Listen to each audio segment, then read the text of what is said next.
Good morning, tabletop baseball fans. Steve here, back with another unboxing video.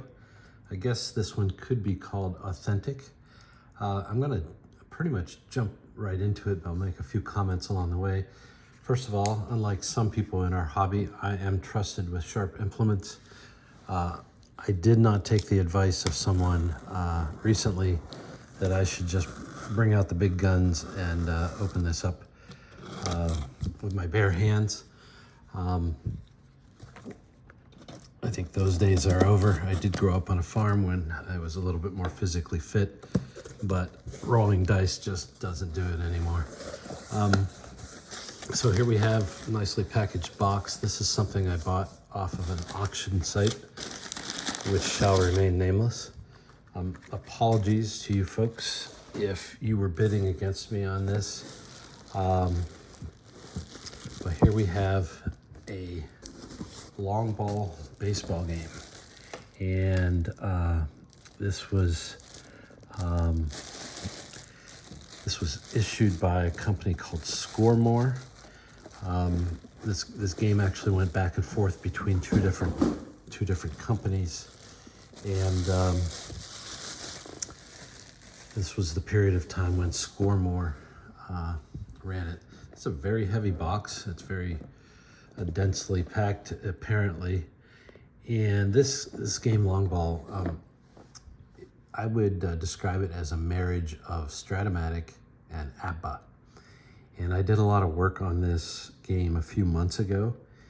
And what I would say is it has some attractive features. It has some limitations, but it has a following. I do have a separate video where I talk about how I reverse engineered this game. It's pretty tedious to create cards for this game. It's a little bit of trial and error. So the spreadsheet helps, but it doesn't spit out the answer. So actually, I just noticed, but when this was branded Score, it still retained the Ashburn name up on the top. This game lasted roughly from 1974 to 1979. In terms of its evolution, it didn't change much until the last edition. The only thing that changed is the format of the cards. But then in the last edition, instead of individual player cards, they had roster sheets with the players' names and qualifying ratings on them. And then there were about 15 standard pitcher cards and batter cards that you would use for the results. I don't know if that change in format is what caused the game to no longer be produced.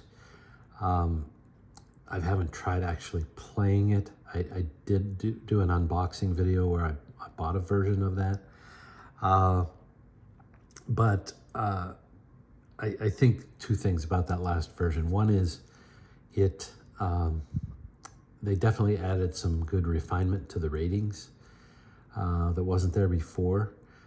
But again, I just don't know if the roster sheet approach made a lot of sense. Maybe it did. Well, I think once you got the game set up, it probably flowed okay. But I digress. So looks like you have some kind of a cross between Reggie Jackson and Phil Garner on the front box, but that's neither here nor there. So this is not sealed, but it does look to be pretty fresh.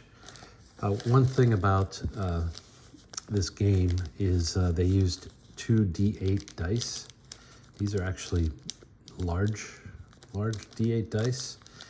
And the other weird thing about it is the D8 dice are numbered 1 to 7 instead of, 0 to 7 instead of 1 to 8.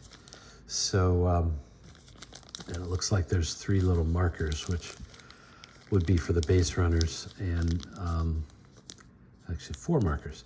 And I honestly don't know, but I think they were different from version to version. I'm not going to take these out, but rather large D8 dice, kind of interesting. So there is a set of result boards similar to apba, and these are heavy cardboard. I didn't realize they were one big long sheet. Feels like there may have been a little water damage or something, although it looks okay. It's in pretty good shape for its age. But basically what you have is there are 50 play results, PRNs if you will, for long ball, which are across the horizontal. And then the columns are the 8 on-base situations, which I don't know if you can see here, but it starts with bases empty and ends with bases loaded. So I guess you could just set this thing up, depending on your eyesight, and you know, play from there. So I will say that, you know, with 50 results and 8 columns, there's 400 different results. I've actually created an Excel spreadsheet, which is a dice roller and a result lookup helper. And so I learned a lot about how these boards work, and I'm reasonably impressed in some ways. I like some of the base runner advancement stuff, where depending on the base running rating or the speed rating, it's automatically programmed in here that certain runners will advance and certain ones won't in certain situations. I'm looking here, I don't see any specific example I could show you now, but that was a feature I kind of liked. Yeah, it's not immediately popping up. So that's neither here nor there. You can watch my other videos to get an idea of how the game works. So here we have the information book, which is a book of course, the rules and the tables. There are, since I haven't played this, I don't know fully how this works, but they have a lot of tables here. Like, for example, here's the the squeeze play column or page, I guess I would say, sorry. There's a regular sacrifice page. But it's interesting because they have a different sacrifice bunt and squeeze play page. Sorry, maybe you can see this better, which is unique to the runners that are on base. And I guess that helps clarify what happens to the runners depending on the result. But there's like several pages of bunt tables. I've never seen that before. And then there's the sacrifice fly. And depending on the 3 or 4 runner situations that applies to, you would have different, different pages. Not doing a very good job here, of sacrifice fly charts. So for example, right here is a sacrifice fly with the bases loaded. Of course, stolen base charts. This is a very strange stolen base system, and it's strange not so much at the high level how it's designed, because it does include the runner's base running rating, but it also includes the catcher arm.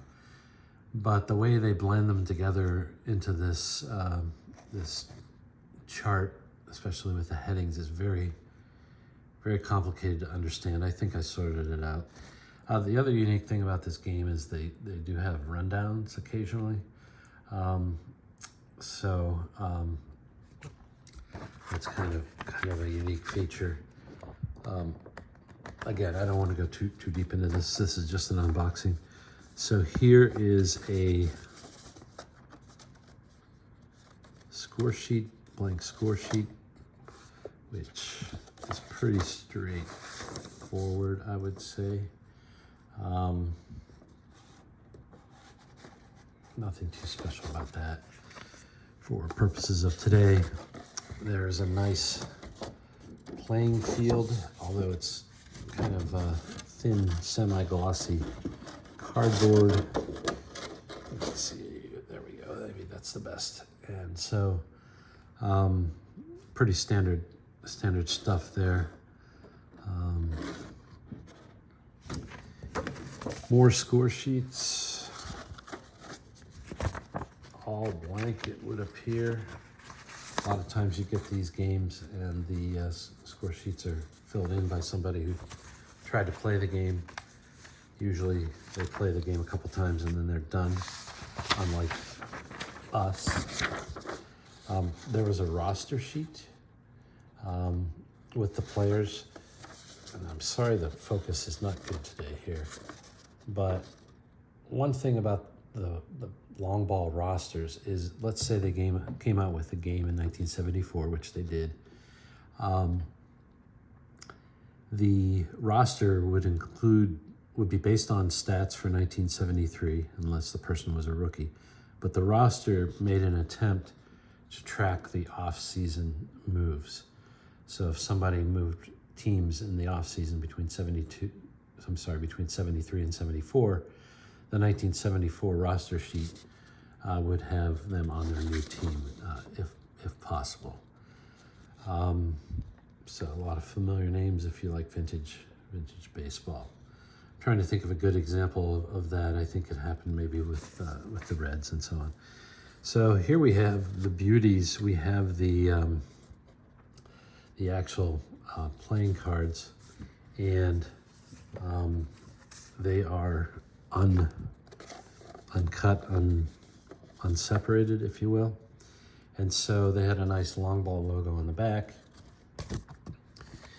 And after the early couple of years, the cards got turned on their side and became more of a landscape presentation, but with all the same information. So the dice rolls for batters went from 0, 0 to 37. And then for pitchers, they went from, would it be 40 to 77, I believe. Yeah, all I'm seeing is batters right now. But there's a whole stack of these. So this is beautiful. I will not be separating these because I partially bought these more as a collector. If I were to play these particular cards, I would probably photocopy them and then make cards or sheets of players based on those sheets. And here you see a pitcher card, just for completeness. The game had fielding ratings. The game had a speed rating, which actually was primarily a running speed rating. Similar to apba, the game put in a lot of automatic base stealing based off of the boards. I'm not sure, but I think if I remember right, yeah. Play result number 13. See it here. Would say like single to right field, runner gets stolen base on next pitch. Not sure how that applies when bases are empty, but in any event, well, I guess it's the batter.